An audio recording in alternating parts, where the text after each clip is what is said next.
sobre la base de lo que es nuestro Congreso Contracultura, que ya de por sí nos habla, así se llamó este espacio de enseñanza que tuvimos, de reflexión, de talleres, de conversatorio, Contracultura. Nosotros creemos y entendemos que un cristiano, un hombre y una mujer de Dios es un salmón. Dios lo llamó a nadar en contra de la corriente, ya de por sí. Son la sal de esta tierra, son la luz de este mundo. Ese es Cristo. Cristo es alguien absolutamente contracultura. Eso no significa que sea un desadaptado social. No está diciendo que sos un belicoso social. Lo que sí está diciendo es que hay una diferencia enorme entre una persona que le pertenece a Cristo y otra que no. Hay alguien que está acomodado a un sistema que la Biblia llama mundo, y hay un cristiano, una persona que es un hombre y una mujer de reino viviendo en esta tierra todavía. Se subrayaba en nuestro congreso que no solamente se llama contracultura, sino que estamos subrayando el hecho de que fuimos llamados a hacer brillar la luz que Dios nos dio en una sociedad como la nuestra. Jesús dijo: ustedes son la luz del mundo. Así que cuando se me invita a participar en el Congreso como ponente, con estas dos luces, contracultura y somos la luz del mundo, decidí hablar de un hombre llamado Juan el Bautista. Juan el Bautista es, a mi juicio, uno de los personajes más contracultura, y es que así tenía que ser, que nosotros encontramos en toda la Biblia.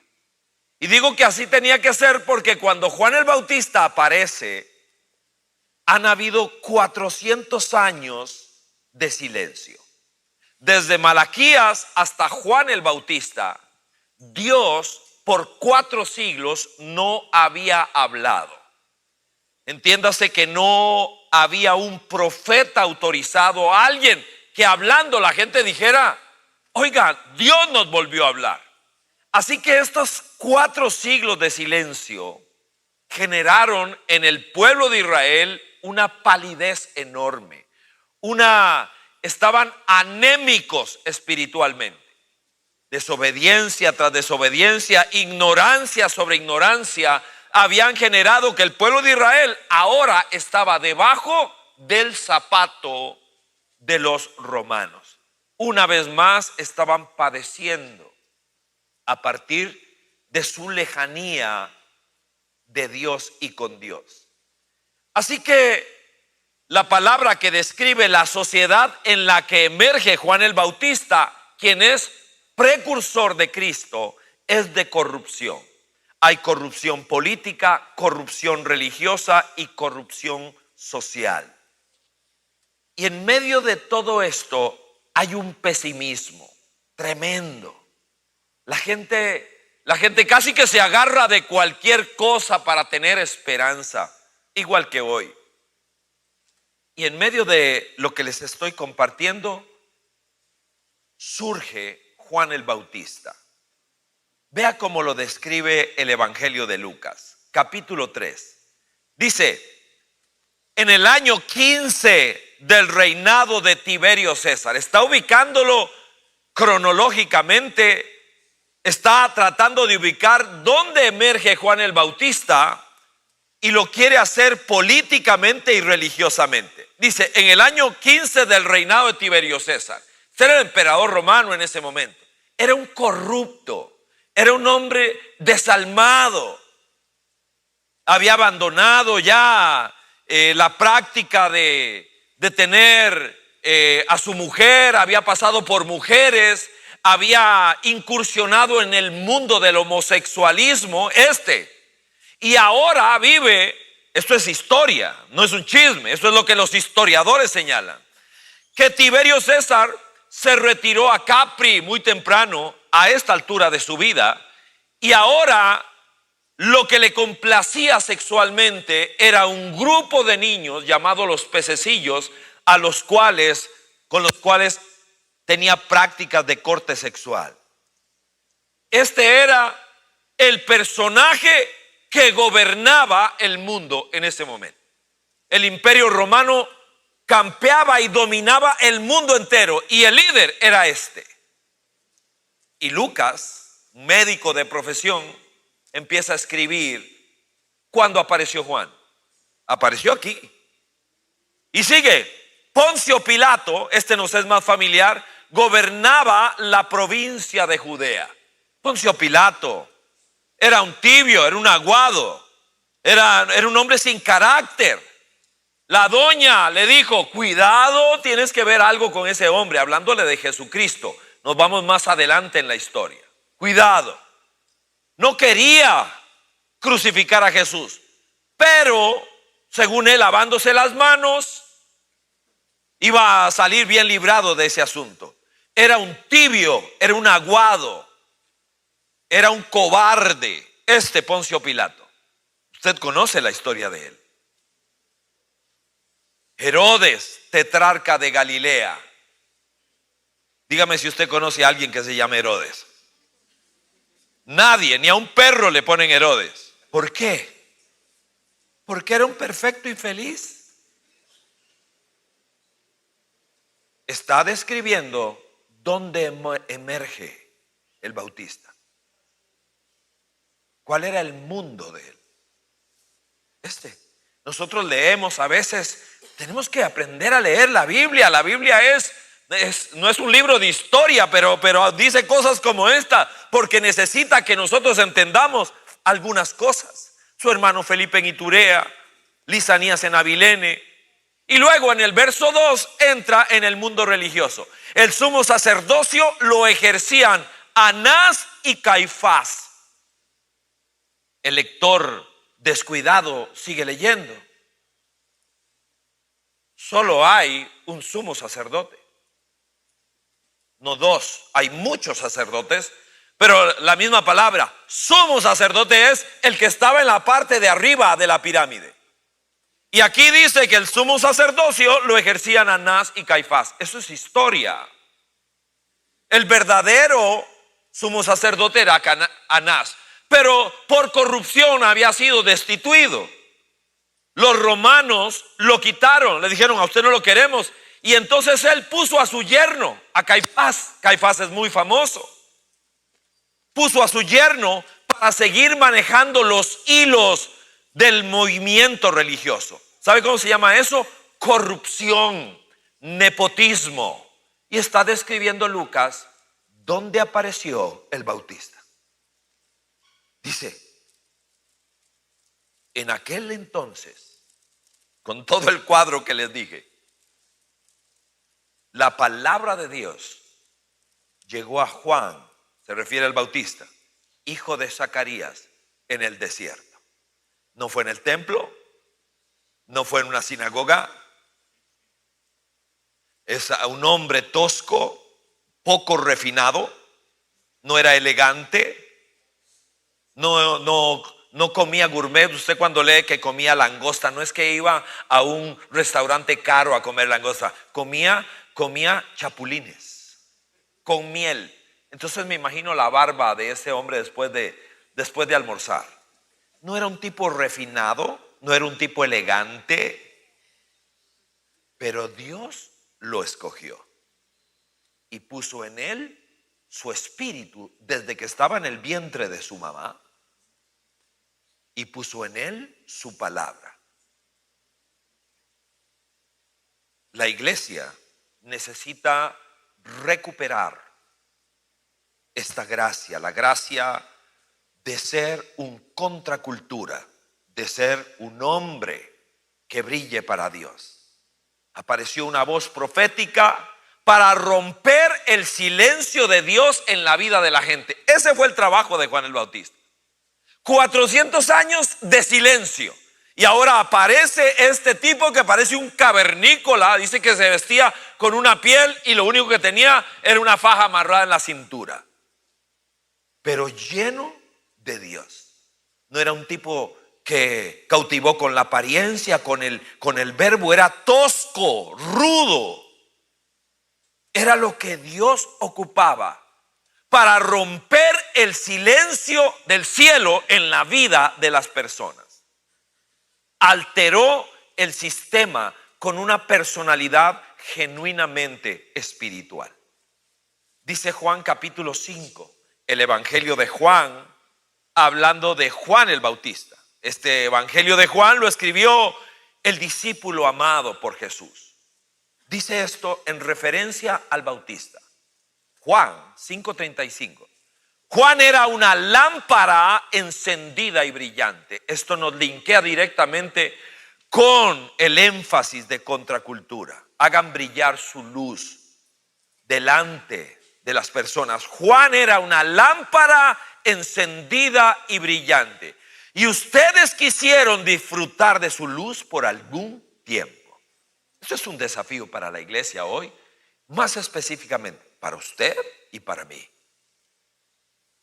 Dios espera que nosotros aprendamos el desafío del Bautista. Así que oramos y quiero señalar 3 factores contracultura de Juan el Bautista que nosotros podemos aprender. Necesitamos asimilar. Señor, ayúdanos. Gracias por esta mañana, por la familia de Vida Abundante de las 8 de la mañana. Gracias por quienes están aquí. Bendecimos de manera muy particular a quienes están allá a través de la tecnología, Señor, porque están en su trabajo, porque están, Señor, en casa, porque algunos viven lejos y han escogido esta familia para crecer. Les bendecimos y les incluimos en este tiempo. Permite que tu palabra una vez más rompa el silencio del cielo en nuestro corazón. Que así sea por Cristo. Amén. Muy bien. Singularidades del Bautista. 3 encuentro. Quiero señalar por lo menos 3. Que necesitamos recuperar. Que hacen de alguien salga fuera del montón y lo convierten en un hombre, en una mujer contracultura, como lo que necesitaba Jesús en medio de aquella corruptela, de aquel nepotismo terrible. Ocupó a un hombre como el Bautista. Lo primero, nitidez para señalar a Jesús. Claridad, fuerza para señalar a Cristo.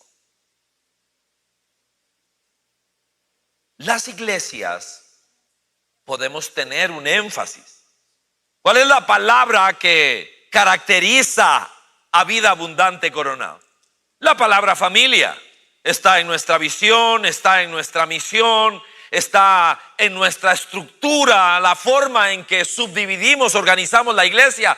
Es para que cumpla el propósito de que sanamos familias en el nombre de Jesucristo. ¿Y cuál es la misión? Formar en principios bíblicos a las familias. Y empieza a declarar: todo lo que hacemos intenta sanar familia.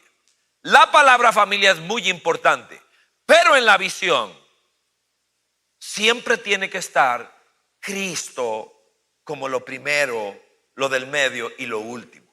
Porque Él es el único que puede sanar familias. Cualquier cosa que hagamos, si extrapolamos a Jesucristo, estamos totalmente perdidos. Juan el Bautista llega en una época religiosa. Ahí está Anás, ahí está Caifás, hay sacrificios, sigue habiendo Shabbat, siguen habiendo las fiestas, que el Pentecostés, todo está ahí. Pero está muerto. Todo está muerto. Y el Bautista aparece para recordarle a la raza humana que el Mesías que se había prometido ya llegó. Y lo declara con absoluta claridad. Dice Juan 1:29. Juan vio a Jesús que se acercaba a él. Él está bautizando. Hay un avivamiento. La gente sale de todo lado, viene al Jordán. Están confesando sus pecados. Vienen de todo. Vienen religiosos, vienen fariseos, vienen soldados, vienen publicanos. Y por supuesto el pueblo judío. Todos vienen. Y aquí está Juan. De repente ve en la fila que se va a bautizar su primo. Pronuncia. Juan vio a Jesús que se acercaba a él y dijo: aquí tienen. Aquí se rompe el silencio de Dios, el silencio del cielo. Aquí tienen al Cordero de Dios que quita el pecado del mundo. La persona más importante con la tarea más importante. Porque no podemos sanar familias si no entendemos que lo que destruye y enferma familias es el pecado, suyo y mío. Nuestro adulterio, nuestra mentira, nuestra violencia, nuestra irresponsabilidad nos ha hecho fracasar familiarmente, nacionalmente, socialmente. La revelación de Dios históricamente fue gradual. Lo que nosotros sabemos de Dios en Génesis es casi nada comparado con lo que sabemos de Dios cuando llegamos al Apocalipsis.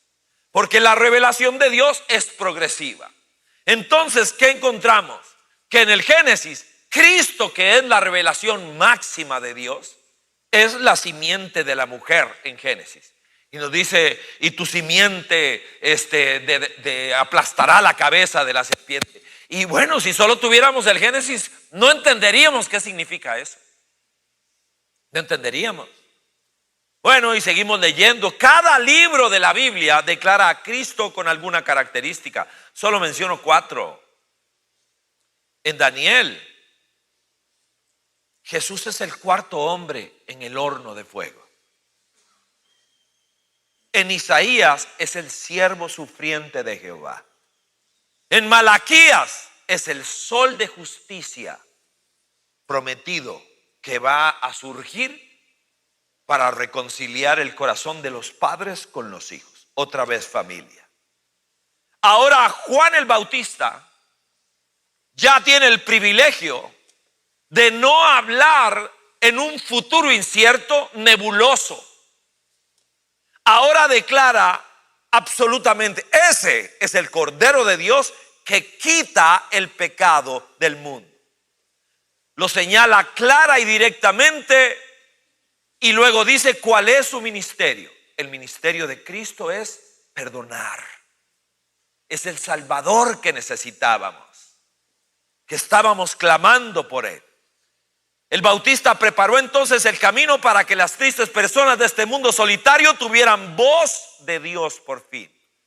Es la persona más importante con la tarea más importante. Es como que Juan está diciendo: aquí está Jesucristo, no hay nada mejor que el cielo pueda ofrecer. Y hay ocasiones que nos conformamos con demasiado poco, con ser parte de una comunidad cristiana, sin que nuestro corazón sea contracultura. Hace muchos años hubo un juego, un partido de fútbol que tenía había mucha expectación, una expectativa tremenda alrededor de ese partido. Jugaba la Universidad Católica de Chile un juego amistoso contra el Deportivo Saprissa. Y bueno, muchos años para atrás, ese juego no se llevó a cabo, se suspendió. Fue suspendido de manera dramática. La mañana de ese mismo día, no fue por lluvia, no fue por razones que normalmente podrían llevar a cabo, más bien que explicarían por qué no se llevó a cabo un juego. Fue suspendido porque el lateral derecho, yo lo admiraba mucho, Tupper, de la selección de Chile, extraordinario jugador. Lo admiraba mucho porque esa era mi posición. Lo veía y siempre me desafiaba, me inspiraba así. En el Hotel Colón, ahí estaban hospedados, terminó el desayuno. Describen sus compañeros que él se puso de pie, se despidió de sus amigos. Uno desayunas cuando estás concentrado en un hotel para jugar. Se levantó de la mesa, pero subió a la azotea y desde allí se lanzó quitándose la vida. Súper. Para mí fue un impacto tremendo. Por mi admiración por él, porque conocía su trayectoria, era un tipo apuesto, tenía dinero, era muy respetado, muy querido. ¿Qué pasó? No se sabe. No se sabe. Siempre me he preguntado, por haber vivido tantos años en ese mundo, ¿quién venía a la par de él en el avión? ¿Qué no vieron? ¿A quién le tocó en la habitación? Normalmente te concentran con otro compañero. ¿De quién le tocó? ¿De qué hablaron? ¿Qué pasó? ¿Qué pasó cuando dijo con permiso, me voy? ¿Qué pasó? Y cuando pregunto eso es porque, y no quiero responsabilizar a nadie, al final cada persona toma sus decisiones. Pero ¿cómo es qué lástima que nadie rompió el silencio del cielo en la vida de ese hombre? Eso es lo que todavía me sobrecoge el corazón. Y la vida sigue. Pero ahora aquí está usted y estoy yo. Y nosotros ahora somos los que tenemos la oportunidad de ser una voz que rompa el silencio del cielo en la vida de la gente. Cuando soy un triste evangélico, nada más, que va a la iglesia y mi vida no brille y mis palabras no salen y mi corazón no salta porque el Espíritu de Dios me guía a la vida de una persona para decirle algo. La segunda marca. Lo segundo que vuelvo a ver, y ha sido el tema insistente de Peñalba estos días, lleva 2 plenarias, a las 10:30 cerrará con la tercera. Y las 2 teologías de las que ha predicado, una es la de la teología del anonimato, no se la pierda, búsquela. Y la otra es la teología de la toalla. Juan capítulo 13, extraordinario. Este punto va en esa línea. No me dejo de asombrar, pero la verdad es que no me deja de impresionar cómo Dios coordena siempre todas las cosas, los temas que se van a tratar. El segundo concepto de Juan el Bautista es una lógica ilógica, porque no es lo que campea en esta sociedad, una lógica ilógica de descenso. Todos nosotros buscamos subir gradas y para eso codeamos, pateamos, serruchamos. Por eso es que los ticos decimos que Juan Santamaría en vez de una antorcha debería tener un serrucho, porque es la herramienta que los ticos usan para irse abriendo campo. Cuando hay alguien que está delante mío, veo a ver cómo le saco la tabla para quitarlo a él y ponerme yo. Así es como esta sociedad se comporta. Pero el Bautista es un hombre súper ubicado. Él entendió lo que Pablo va a decir en Filipenses capítulo 2. Él ya entiende lo que Jesús va a vivir en Juan capítulo 13 cuando le lava los pies a sus discípulos. Yo le lavaría los pies a mi esposa porque ella tiene unos deditos perfectos. Pero los jocotes de Pedro, no me los quiero ni imaginar. Pies toscos, de gente que camina en la tierra, en la piedra, toda la vida, callosos, duros. El Bautista tiene este concepto, es un valor de reino. Es un valor de reino explicado en las cartas, en Filipenses capítulo 2, como lo mencionábamos hace una semana. que en nosotros debe estar la actitud que hubo en Cristo Jesús, el cual siendo en forma de Dios, no le importó, empezó a bajar gradas. Hombre, siervo, cruz, muerte de cruz. Ese es el punto más bajo en la escala de antivalores de la raza en aquel momento. Cruz, desnudo ahí colgando en una cruz. Por eso Dios lo exaltó hasta lo sumo y le dio un nombre que es sobre todo nombre, para que en el nombre de Jesús se doble toda rodilla, en el cielo, en la tierra, debajo de la tierra, y todo nombre y toda lengua confiese que Jesús es el Señor, para gloria de Dios el Padre. Juan el Bautista aprendió eso. Es un valor de reino. Dice el verso 26 de Juan capítulo 3. Aquellos fueron a ver a Juan y le dijeron: Rabí, maestro, fíjate, el que estaba contigo al otro lado del Jordán. Este es como un chisme. Es como gente cizañosa que se iban, eran de Juan. Después se dieron cuenta que Jesús está predicando y bautizando. Y claro, cuando el bautista empieza a su ministerio, es una locura, un avivamiento. De repente dijo: ese es el Cordero de Dios que quita el pecado del mundo. La gente vuelve a ver y dice: qué raro, es el carpintero del barrio.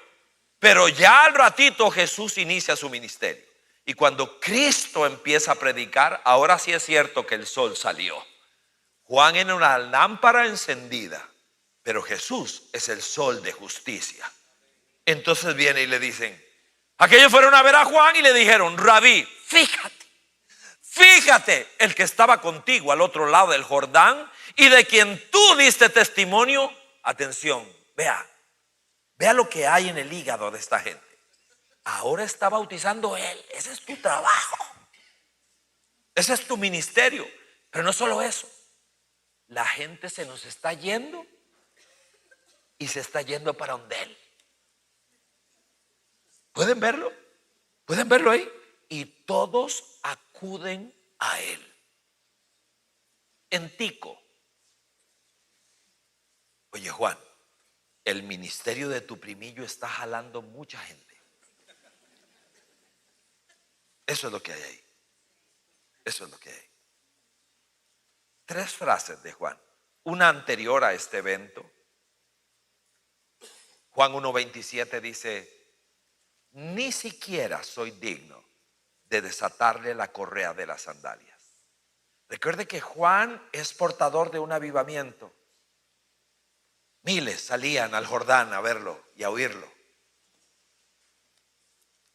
Eso estimula el ego. Pero él siempre fue ubicado. Ni siquiera el que viene detrás de mí, al que yo precurso, al que estoy fomentando, al que voy a señalar, es mayor que yo. Y es mayor que yo porque es antes que mí. Y empieza a describir. Ni siquiera puedo amarrarle las sandalias. Y esto sí es reacción a las palabras que acaba de oír. Leo 2 versos posteriores a esto que le pasó, el 27 y el 30. Dice Juan 3:27, cuando le dicen: oye, tu primo está bautizando y todo el mundo está yéndose con él. Y el bautista contesta: nadie puede recibir nada a menos que Dios se lo conceda. Dios tenía un rol para mí, tenía un trabajo para mí. Ya lo terminé. Ahora le toca a él. Y el verso 30, famoso, este sí lo conoces: a él le toca crecer y a mí menguar. ¿Cómo son los contracultura? Diferentes a los serruchadores, diferentes a los envidiosos, diferentes a los cizañosos. Saben que Dios tiene algo para mí y que tiene un inicio y tiene un fin. Y que hay momentos en que me toca hacerme a un lado para que Dios siga con su proyecto, porque el único que importa es Cristo. Y todos los demás entramos y salimos, hacemos la tarea, y una vez que termina nuestra tarea, empiece a abrirle espacio a la persona que sigue. Alguien dijo que en el mundo evangélico hay demasiadas estrellas brillando. Y luego explicaba, ¿sabes por qué las estrellas brillan? Porque el sol está oculto. Porque cuando el sol aparece, las estrellas también. Y en el mundo de la fe cristiana, así tiene que ser. Solo hay un sol. Y los demás somos obreros en esta finca, que entramos y salimos. ¿Problema cuál es? El problema es la autoexaltación. Por eso la lógica ilógica del descenso hace que una persona quiera bajar gradas para permitirle a Dios que sea Él el que levante a una persona. Si yo me levanto, la Biblia dice que eso es matemática espiritual. El que se exalta será humillado. Y el que se humilla será, Él lo hace. Él lo hace. Si yo me levanto, voy para el piso. Pero si es Él, eso se sostiene y se sostiene con honra y con dignidad.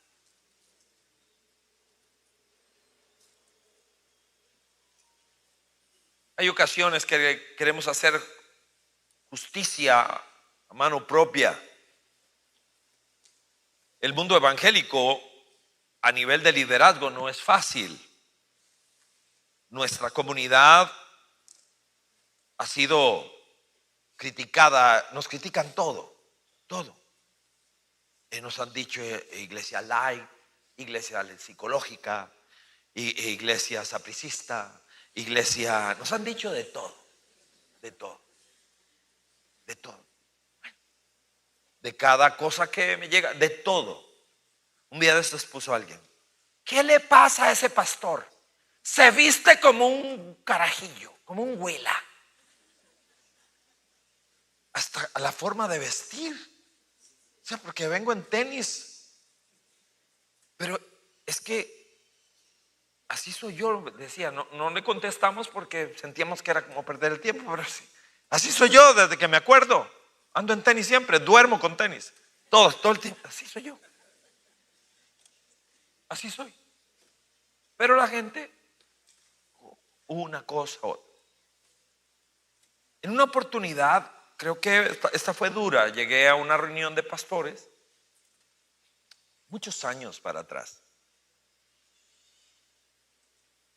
Y la declaración del líder, donde me ve atrás sentado, fue la siguiente. Histórico, yo estaba ahí, inolvidable, superado, gracias a Dios. Dijo, como pueden ver, nuestro enemigo nos visita hoy. Así dijo. Así dijo.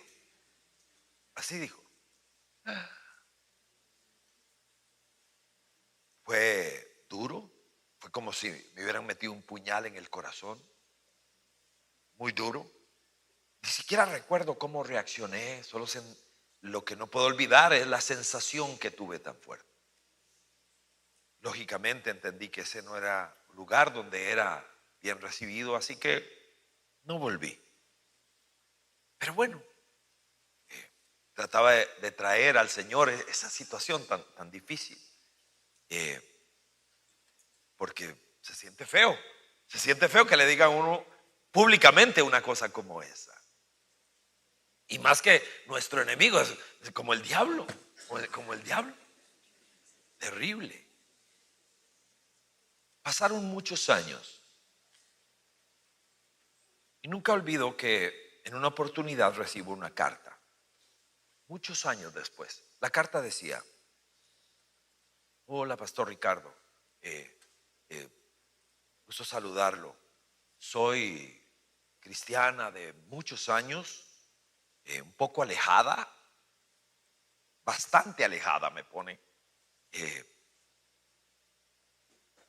Quedé embarazada muy muchachita, soltera. Eso fue un gran conflicto en mi casa porque es una casa de fe cristiana y fue un gran problema. Al final terminé yéndome de mi casa. Me junté con mi novio, vivimos así mucho tiempo Han pasado muchos años, ya tenemos varios hijos y ahora estamos asistiendo a Vida Abundante. Mi esposo no era cristiano, ahora está yendo a la iglesia. Y ahora nos hemos preguntado si llegó el momento de casarnos y de formalizar nuestra relación. Queremos hacerlo, queremos honrar a Dios, queremos bendecir a nuestros hijos. Y yo quiero pedirle a través de esta carta que si usted podría casarme, celebrar mi boda. Y bueno, estoy leyendo, es una de esas historias de restauración. Yo estoy agradecido con Dios, feliz de leer eso. Postdata, mi papá es pastor. Quizá usted lo conozca. Fue el que me dijo aquello. Si lo conozco. Así que Dios me dio la oportunidad de servir a su hija, a sus nietos. Hay ocasiones en que levantarme y decir, ¿qué es la vara? Venite, no sé. ¿Qué te pasa? Hay momentos que hay que dejar que Él sea el que te levante la cara. La iglesia que nos sirve, la iglesia light, la iglesia psicológica, fue la que Dios usó para restaurar a su vida. Y ese es mi privilegio, mi bendición. ¿Sí?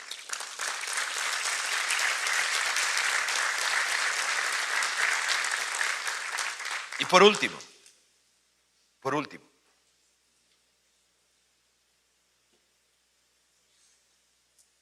¿cómo es alguien contracultura? ¿Cómo es alguien contracultura? En medio de la ambigüedad, de las personalidades múltiples que genera una sociedad como la nuestra. Un contracultura sabe quién es y sabe para qué existe. Es una certeza de identidad y de propósito. La sociedad de nosotros deforma y genera múltiples personalidades en la gente porque es un mundo de tanta idolatría, ya no de muñecos y de estatuas, sino de personajes, que el cantante, que el actor, que la actriz, y que esto y que lo otro. Y entonces la gente corre de una moda y corre para la otra, y de una tendencia a la otra. El Bautista sabía quién era y sabía para qué existía. Eso no es fácil de lograr, pero un hombre y una mujer que se le pega a Cristo y que es guiado por el Espíritu Santo sabe quién es. ¿Sabe por qué? Porque el Dios de nosotros, cuando le preguntaron, ¿usted cómo se llama? ¿Cuál fue la respuesta? En Éxodo, capítulo 3, verso 14. ¿Quién digo que me manda? Diles que yo soy. Se supone, o sea, Dios sabe quién es y sus hijos también. Van a saber, no es fácil porque nos dan muchas vueltas y entonces cuando vamos al norte de nosotros, vamos como en la dinámica esa que la gente va dando tumbos. Certeza de identidad y propósito. Aprovecho los minutos que me quedan. Juan capítulo 1, verso 19. El Bautista fue un boom, generador de avivamiento, tremendo, wow. Entonces la gente se acerca a tratar de resolver el enigma de quién eres. Ese es el testimonio de Juan 1:19 del Evangelio. Cuando los judíos de Jerusalén enviaron sacerdotes y levitas, están intrigados, están indignados, están envidiados, a preguntarle quién es usted. Usted no es un religioso de carrera, usted no es una persona avalada por tal denominación. ¿Quién es usted? Verso 20, vea con lo que empieza. No se negó a declararlo, sino que confesó con franqueza: yo no soy el Cristo.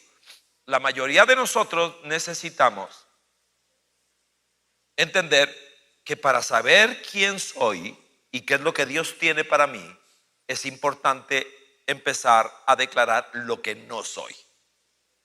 Por ahí se empieza. empiezo a darme cuenta quién no soy. Y la gente se hacía la pregunta, porque fue un ministerio que irrumpió en un silencio terrible. La gente se enardece con el Bautista, salen por multitudes. Y ahora, ¿quién eres tú? ¿Eres acaso el Mesías? No, yo no soy el Cristo. Sigue el interrogatorio, verso 21. ¿Quién eres entonces? Le preguntaron. ¿Es Elías? No lo soy. ¿Eres el profeta? No lo soy. Entonces, ¿quién eres? Tenemos que llevar una respuesta a los que nos enviaron. ¿Cómo te ves a ti mismo? Los contracultura, hombres y mujeres, son personas que saben quiénes son. Y su identidad, lo cantábamos ahora, es fácil de cantar. Yo sé quién soy yo, ¿se acuerdan? Yo sé quién soy yo, y estamos cante y cante. Yo preguntaba, Ricardo, ¿de verdad sabes quién eres? ¿De verdad? Porque nuestra identidad nos la otorga el que me hizo a mí. Él sabe quién soy yo. Yo sé quién soy yo si sé, primero, quién es Él y para qué me hizo. Porque nací en Zapote hace 65 años. ¿Por qué? ¿Por qué no en otro lado, en otro tiempo? ¿Por qué? Porque he vivido cada cosa que he vivido. Todo, según la palabra de Dios, tiene propósito para mi vida. Él agarra todo, lo bueno, lo malo y lo feo, todo, para amasar la vida con propósito suya y mía. ¿Cómo te ves a ti mismo? Respuesta, verso 23. Yo soy la voz que grita en el desierto, enderecen el camino del Señor. Y si lo vamos a dejar hasta ahí, pero sí, ¿sabe qué sigue diciendo? Según las palabras del profeta Isaías. Una persona empieza a encontrar una respuesta de quién es a partir de su historia, a partir de muchas cosas que conocemos, pero particularmente cuando las palabras de Dios empiezan a darme una identidad. Ya me hacen saber para qué soy. Cada vez que viene un mundial, me acuerdo que mi gran anhelo como atleta era estar en un mundial algún día. Algún día, jugar en un mundial. Esa era mi meta como atleta que fui. Pero mi Dios tenía otro plan, otro propósito. Y hoy sé con absoluta certeza para qué soy. Cuando yo veo a Coco y a Irene, ellos son pastores, nacieron para ser pastores. Y todo lo que vivieron, sus años de extravío, Dios los utiliza para que ellos sepan del dolor humano. Ellos son pastores de corazón, lo que Vida Abundante necesitaba para esta época. Porque yo soy menos pastor, yo soy más maestro. Dios me permitió ver en este libro cosas que otras personas no ven y ordenarlas para enseñarlas. Y puedo hacerlo en iglesias, y puedo hacerlo en la corte, y puedo hacerlo en un banco y en una universidad, y llego y me invitan y ahí voy. Sé que nací para eso. Ahora ese es mi propósito. Y entonces Él nunca permitió que se equivocaran con Él. Tenía tentadoras oportunidades para figurar, pero no lo permitió. Habían parámetros. Los profetas eran poderosos en señales. El Bautista no hizo ni un solo milagro. Los profetas tenían grandes declaraciones. Ese no es el caso de Juan el Bautista. Él fue un profeta singular, diseñado a su forma. No escribió, no hizo milagros, no era elegante, no era refinado. No fue nunca un imitador. Nunca. No permitió que lo encarcelaran en un modelo. Así es como se comportan los que son profetas como tú. Juan entendió que era una voz no la palabra. Era el amigo, no el novio. Era un mensajero, no el mensaje. Era un sendero, no el destino. Esta actitud lo libró de la tiranía del ego. La verdadera grandeza se ve marcada por la humildad. Estaba leyendo de Tom Cruise, el famoso actor. Le dieron un Oscar honorario por tantas películas de acción que ha tenido, esto, lo otro. La frase, casi nunca veo ese tipo de cosas, la verdad no me gustan mucho esas premiaciones. Siento que hay un mood medio que no me gusta ahí. Algunas veces he visto. Su frase lo retrata. Dijo, cuando recibió el Oscar: películas no es lo que hago, es lo que soy. Está diciendo que su talento es lo que le da identidad.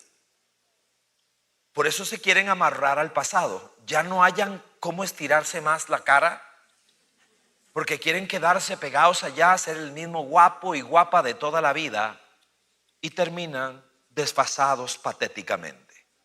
¿Por qué? Porque cada uno de nosotros debe recibir su identidad del que me creó. Y nuestra identidad no es lo que hacemos. Lo que yo hago se ve reflejado en mi identidad, pero no es lo que yo soy. Soy un hijo, soy amado, soy salvado por Cristo. Él es mi papá, mi pastor, mi Señor, mi amigo.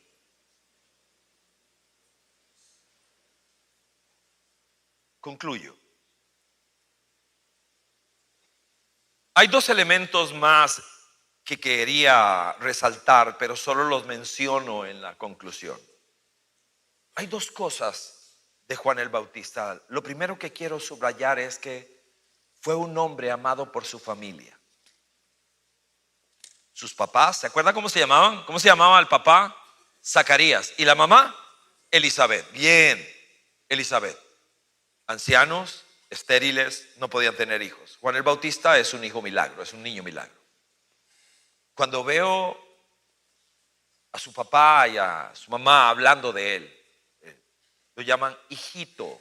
En un momento en que Zacarías era un sacerdote, proclama: hijito mío, le dice. Y le dice todo lo que va a hacer proféticamente cuando era un niño. Fue un hombre de familia, amado por sus padres. Su familia fue parte de la preparación que Dios tuvo para que él fuera quien fue. Pero más importante, Juan fue un hombre lleno del Espíritu Santo desde el vientre de su mamá. Lleno de Dios. Lleno de Dios.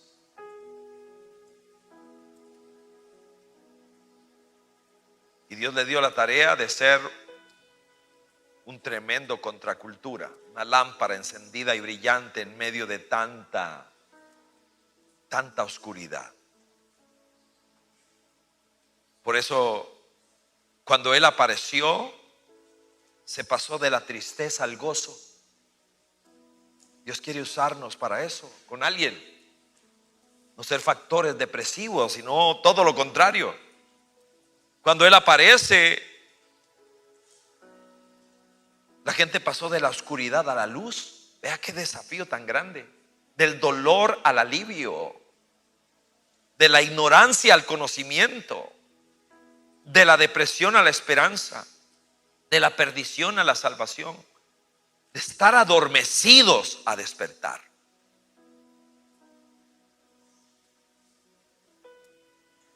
Póngase de pie, por favor. Vamos a terminar leyendo parte de las palabras de Zacarías a su hijo, a Juan el Bautista. Las quiero leer pensando que son para mí también. Te invito para que seas capaz de atraerlas a tu vida, a tu corazón. Vamos a leerla juntos. Léala por favor con voz fuerte. Dice Lucas capítulo 1, verso 76. Zacarías en referencia a su hijo Juan. 1, 2, 3. Y tú, hijito mío. No los oigo. A ver, va de nuevo. 1, 2, 3. Y tú, hijito mío, serás llamado profeta del Altísimo, porque irás delante del Señor para prepararle el camino. Darás a conocer a su pueblo la salvación mediante el perdón de sus pecados. Gracias a la entrañable misericordia de nuestro Dios, así nos visitará desde el cielo el sol naciente, Cristo, para dar luz a los que viven en tinieblas y en sombra de muerte, para guiar nuestros pasos por la senda de la paz. Señor, te quiero pedir que una vez más la iglesia sea un lugar de transformación, de resurrección. Te quiero pedir, Señor, a pesar de la torpeza que tengo para hablar, de la dureza y resistencia que alguien puede tener para escuchar, que el milagro que produce tu Santo Espíritu, convenciéndonos de pecado, de justicia, de juicio, sea capaz de despertarnos, porque la sociedad es igual que la que encontró Juan el Bautista. Solemos adormecernos con el tiempo. Somos capaces de agarrar lo verdadero y convertirlo en una triste religión, de acartonarnos. Señor, te quiero pedir, despiértanos en medio de una sociedad igual, terriblemente corrupta, violenta, religiosa, Señor, materialista. La gente anda corriendo para tratar de encontrar la respuesta. La respuesta eres tú. Y les nacerá el sol de justicia, Cristo. Y nuestro mensaje está incompleto si solo hablo de familia y no hablo de Cristo. Solo tú, Señor. Allí está el Cordero de Dios que quita el pecado del mundo. Gracias por venir a buscarnos. Gracias por venir a salvarnos. Gracias por venir a perdonarnos, Señor. Yo te pido, Señor, precioso, ayúdanos. Ayúdanos a entender que así como Juan encontró un mundo oscuro, solitario, raquítico, anémico en cuanto a Dios, hoy es igual. Que la historia se repite. Necesitas que gente sencilla se dejen usar por Dios con una tarea muy importante: romper el silencio del cielo en la vida de alguien. Y te pido que a cada uno de nosotros nos ayudes, Señor. Despiértanos y ayúdanos para ver tu gracia. Que así sea, Señor. Por Jesucristo el Rey, que así sea. Amén. Amén y amén. Dios los bendiga, familia. ¿Qué le parece si terminamos alabando al Señor?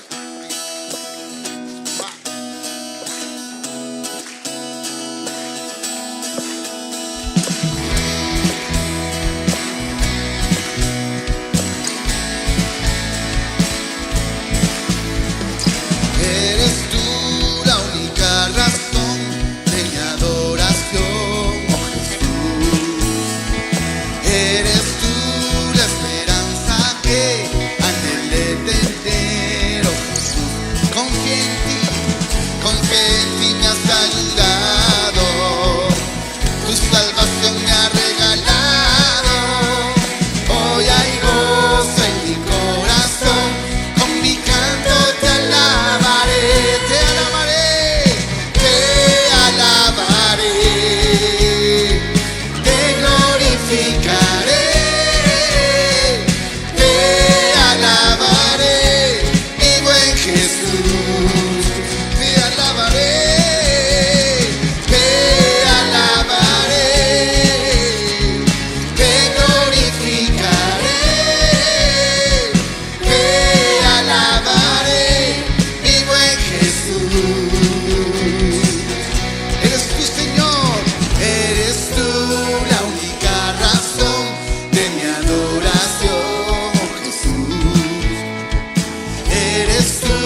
bendiga.